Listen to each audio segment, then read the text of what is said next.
घर घर का श्रृंगार। प्रेम सनातन।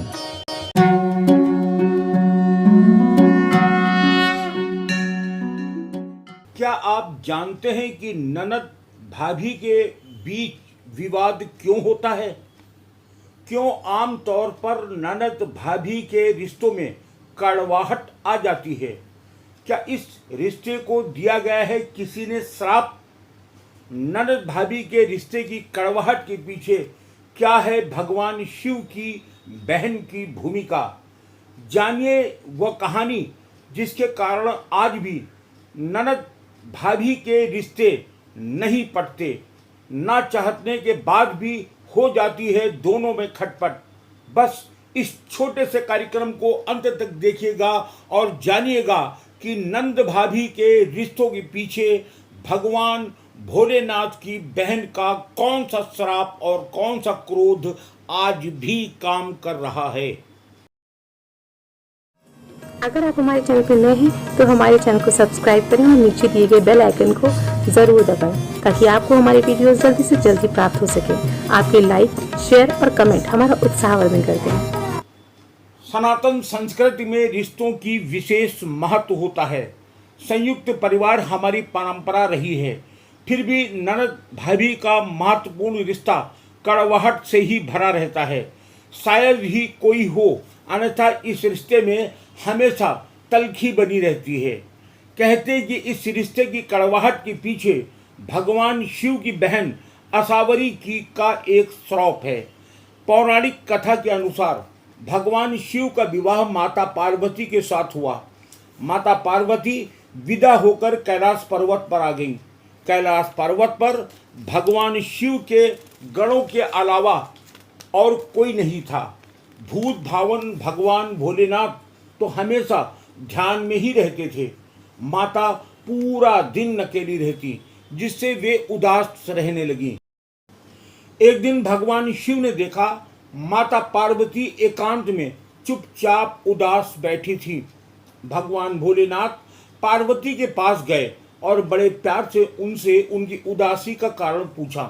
तब माता पार्वती ने कहा, आप तो पूरा दिन ध्यान में रहते हैं, मैं अकेली रहती हूँ, मुझसे न कोई बोलने वाला है और न बात करने वाला, क्या करूँ? तब भूत भावन भगवान ने मुस्करा कर पूछा, तो आप चाहती क्या हैं? माता पार्वती ने तपाक से कहा, मैं सोचती हूँ कि अगर मेरी भी कोई ननद होती तो पूरा दिन हम लोग साथ हंस बोल कर प्रसन्नता पूर्वक रह लेते। मुस्कुराकर भोलेनाथ ने कहा, प्रसन्नता पूर्वक हंसकर? ननद से भोलेनाथ की इस बात पर माता ने आश्चर्य से पूछा, आप ऐसा क्यों बोल रहे हैं? तुरंत बात बदलते हुए महादेव ने कहा, नहीं, ऐसा नहीं है। यदि आप अपनी सखा के रूप में ननद को चाहती हैं तो मैं आपकी अभिलाषा अभी पूर्ण करता हूँ। बस इतना कहते ही देवाधिदेव महादेव ने अपनी माया से एक स्त्री को प्रकट कर दिया। कथा कहती है कि वह स्त्री बेहद विशाल काया की मोटी थी। बेहद मोटी और भद्दी सी उनकी काया, उसके पैर फटे हुए थे। उसे देख माता पार्वती अचरज में पड़ गईं। तभी महादेव ने कहा, लो, ये आपकी ननद असावरी देवी हैं। शिव की बात सुन पार्वती प्रसन्न हो गई। कहते हैं कि माता पार्वती जब असावरी देवी को भोजन देती तो वह सब अकेले ही खा जाती, यहाँ तक भोलेनाथ के लिए भी नहीं छोड़ती थी। पहनने के लिए उन्हें कपड़े दिए जाते तो सारे कपड़े छोटे पड़ जाते थे।